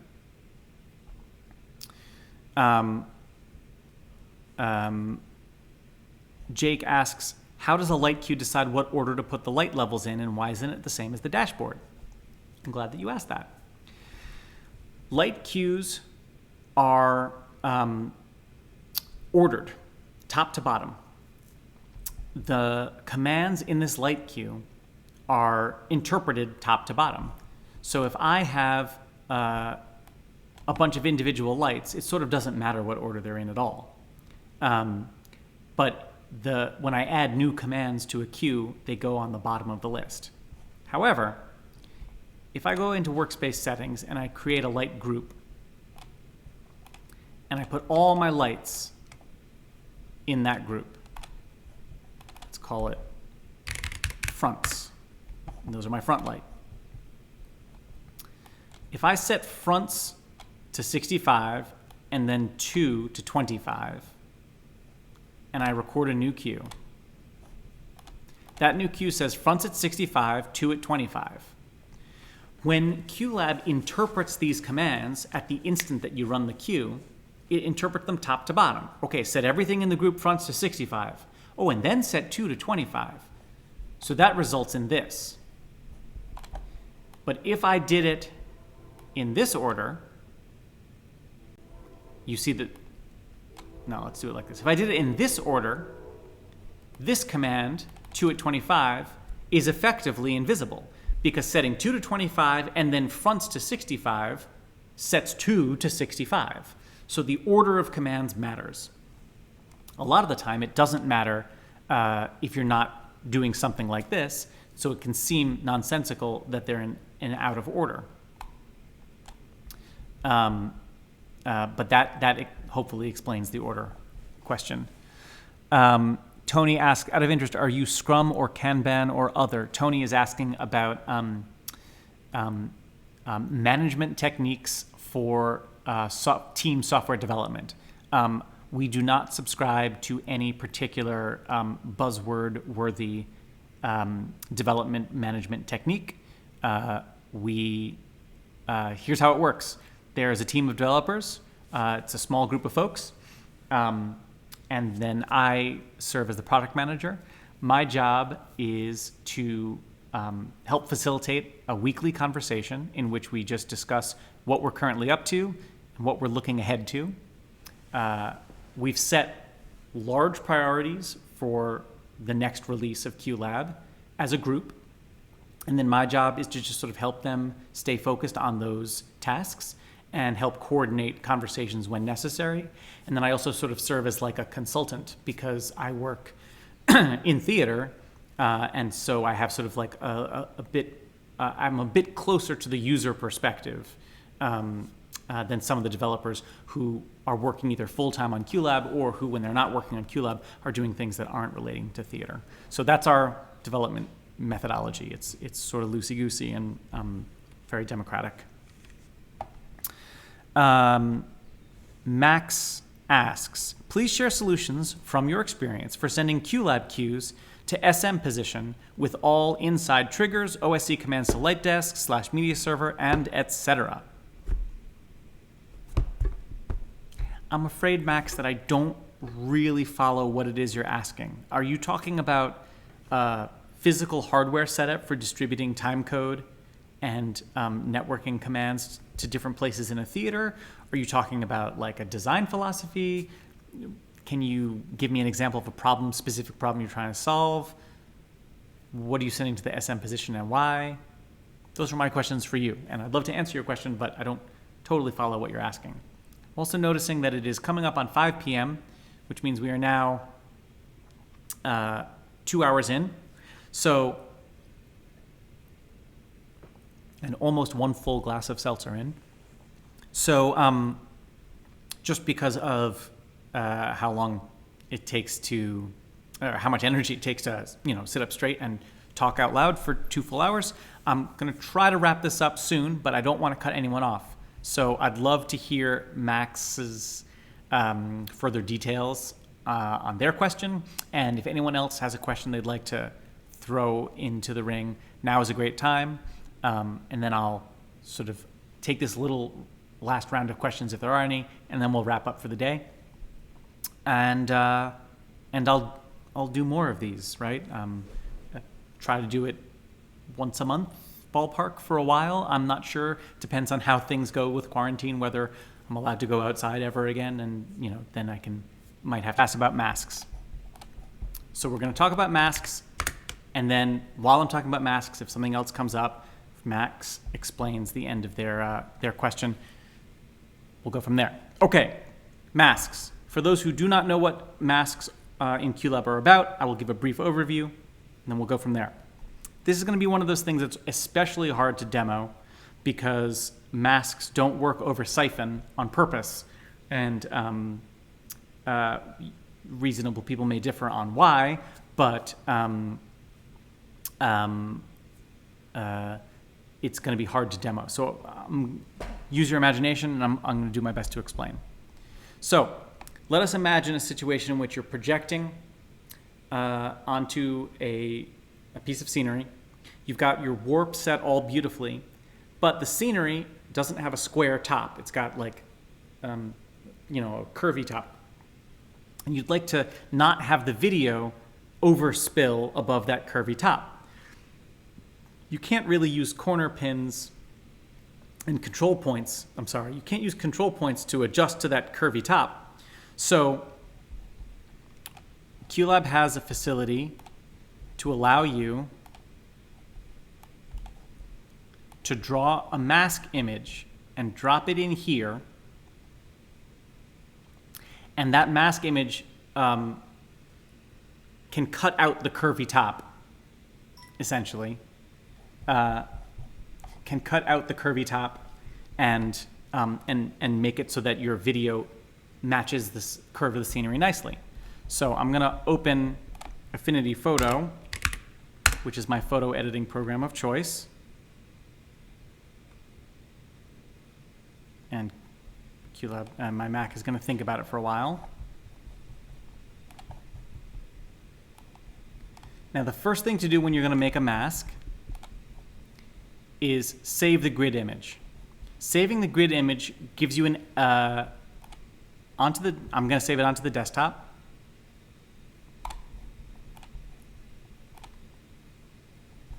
And that gives me a PNG that is the exact pixel size of my surface. All right? Here's Affinity Photo. I'll open the grid in Affinity Photo. And then I'm going to create a new layer. And on this new layer,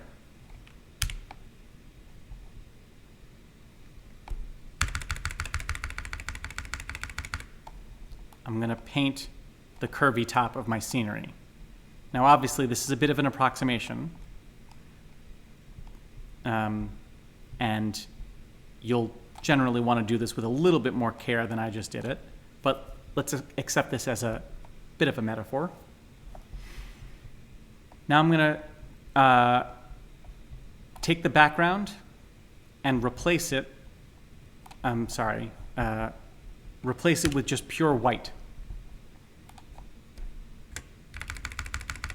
The way that QLab handles masks is that black is mask and white is show, and then gray creates a gradient. So when I save this image to the desktop, save flattened, and hide Affinity, I can now take this mask and drag and drop it in there, and that mask will now render over top of all of my video cues. And everywhere I painted black will cut out the surface, and everywhere I painted white will be the surface. That is the short form explanation of masks. How does that strike you, people who are interested in masks? Does that feel like you got it? Feel like I answered it? Feel like I didn't? Ask me more questions if you want to follow up on mask. Baldrian asks, please add a shortcut for the light patch window again. It was stolen. The shortcut was stolen for inspector for selected queues. Yes, we stole that inspector. The light patch window was the only bit of the settings screen that had a keyboard shortcut. And so the inspector needed a keyboard shortcut. That one seemed like the perfect one. And we're going to revisit this topic in the next major release of QLab. I don't know exactly how we're going to do it, but that's what we're going to do.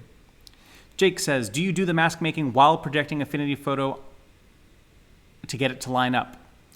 I have done masks in a bunch of different ways. Sometimes I take my Mac and I plug it into the projector in the theater and I display Affinity Photo actually up on the actual wall. Sometimes I rely on the fact that when you make a change and save the change, QLab will reload the mask image really quickly. So I can just go in here and, oh, no, that's not the right tool.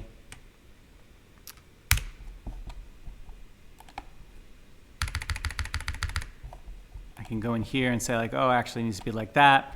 And as soon as I save, yes, save flattened, the mask image updates almost right away. And so I sort of like adjust, tweak, reload, adjust, tweak, reload.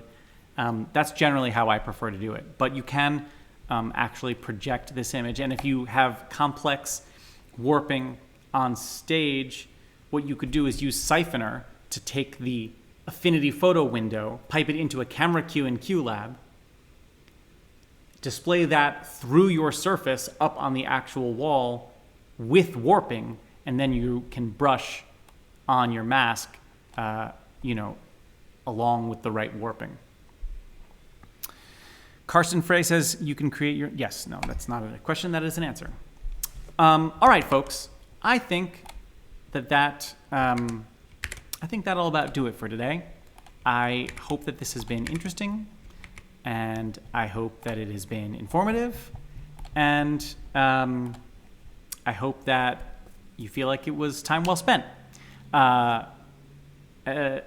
This video will not be immediately available on YouTube after we stop recording. What will happen is some kind of like rendering process that happens on YouTube's end. I don't really understand it. But as soon as it's available from YouTube, it will appear on our channel, and you can review it as you like. There is the scrolling chit-chat, I think stays with the video. I don't know how long. There's conflicting news. Maybe it stays permanently. Maybe it only stays for a month. It's not clear at all to me. But it was really great getting all your questions and learning from all of you. And if you have more questions, you can always write to support@figure53.com. Support@figure53.com. If you write between the hours of 9 a.m. and 9 p.m. on Eastern Time, regular working days, you will get an answer quickly. If you write at other times, you will get an answer somewhat quickly. And then I encourage you to participate in the QLab Google group, which you can do either as an email list or as an online forum at your preference. Stay tuned to whatever method you heard about this live stream, because that is how you will hear about the next one. Thanks again for watching, and I'll see you all next time.